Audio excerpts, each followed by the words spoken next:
এখানে রাখেন, এখানে রাখেন।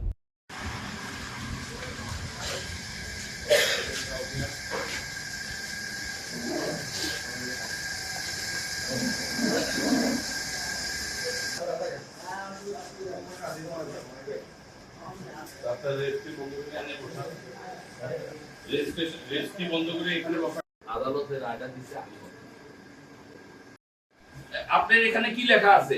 এই যে গুন্ডাদি দাঁড়ান, এই খতিয়ানে বলতেছে এত টাকা শর্ট নিছেন, তাই তো? যেমন গ্রুপ সবার পিছনে লাগবে কিন্তু বলে দিলাম, কিন্তু সেটার জন্য কি আপনাকে 200-র বেশি সার্ভিস ও ফিচারে লেনদেনের সব বিকাশ অ্যাপে সম্ভব।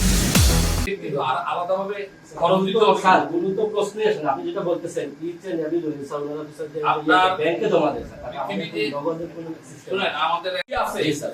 আমি কেন, যত বড় কেউ হোক না কেন, জি স্যার। সরকারের ফি দিয়ে রেজিস্ট্রি করবে।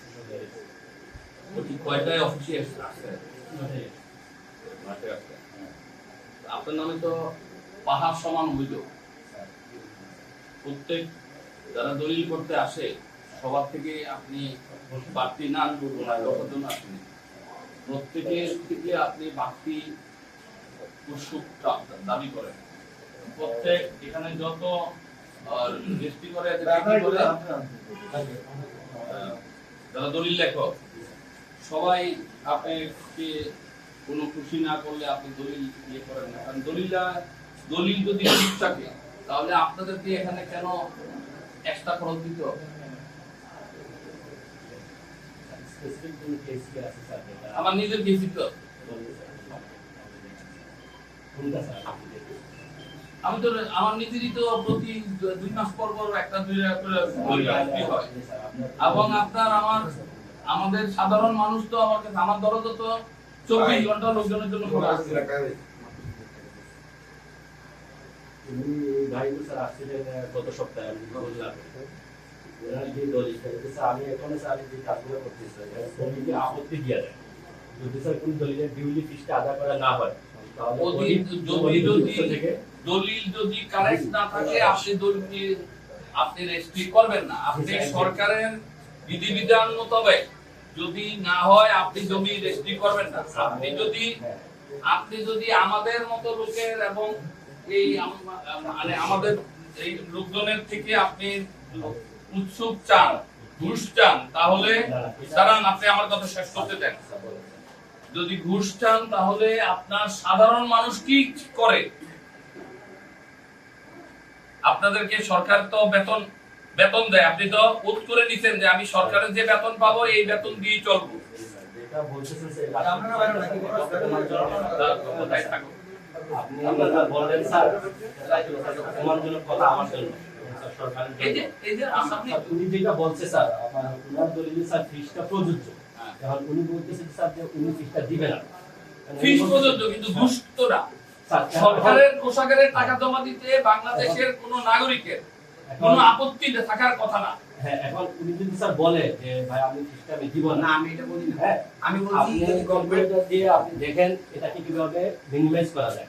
কারণ আমরা স্যার যে সমস্যার মধ্যে আছি, আমরা সরকারকে ফিসটা নিয়ে আমরা দেই, যদি স্যার বিল আদায় না হয় আপনি সরকারের ফিস দেন না। সরকারের আইন আমরা আদায় করে দিই। আপনার আদায় করার কিছু নাই। আপনার এখানে জমি রেজিস্ট্রি করতে আসবে, সে টাকা ব্যাংকে, সোনালী ব্যাংকে বা যে ব্যাংকে দেওয়ার কথা সেই ব্যাংকে গেইন ট্যাক্স জমা দিবে, রাইট? আরো অনেকগুলা বিধিবিধান আছে যে কোন খাতে কি কি জমা দিবে, সেটা জমা দিয়ে আসবে। আপনার দায়িত্ব হলো জমা দেওয়ার আগে কাগজ দেখে দেওয়া যে কাগজের কোনো ভুল আছে কিনা। ভুল থাকলে আপনি রেজিস্ট্রি করবেন না, সরকারের টাকা জমা দিতে দিবেন না। কিন্তু আপনার এখানে জমা দেওয়ার আগে আপনি দলিল লেখকদেরকে বলে দেন যে আমার এত % দিতে হবে, 2% দিতে হবে। আপনি কি জানেন আপনাকে 2% হিসেবে আপনি কি জানেন কিনা? তাহলে তাজপুরের এসপি সাহেবরে কেন বলে না যে চাঁদপুরের এসপি সাহেবরে কেন বলে না মানুষ? চাঁদপুরের ডিসি সাহেবকে কেন বলে না মানুষ যে ইয়ে করে? অন্যান্য দপ্তরে এগুলা বলে না কেন?